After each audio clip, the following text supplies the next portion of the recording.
Hello, I'm Teacher Fe, isang pandak na substitute teacher na laging napapagkamalang estudyante.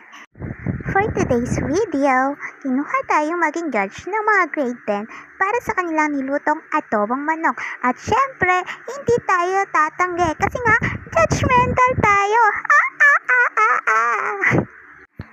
Hindi ko na nga nakunan ng video ang kanilang final presentation kasi nga may klase pa. At as usual, bilang teacher na mahiling magbaon, meron na tayong ulam. Asan ka pa? Makakalibre ka na. And when I tasted, syempre, sobrang sarap. Natutuling na nga ako sobrang sarap. Ang sarap-sarap talaga. Para kang nasa heaven.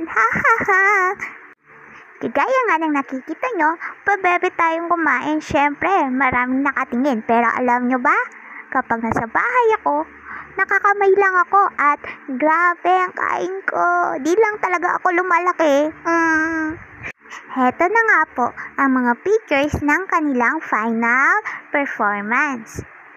Tingnan nyo pong mabuti, yung barbecue po pala ay free na lang nila. Ayan. Diba? Okay naman.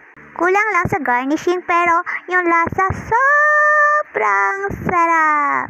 Thank you, grade 10! Ako nga po pala si Teacher Fe na nagsasabing gawin ang mga performance at activity ng maigi para ang grades ay mapabuti.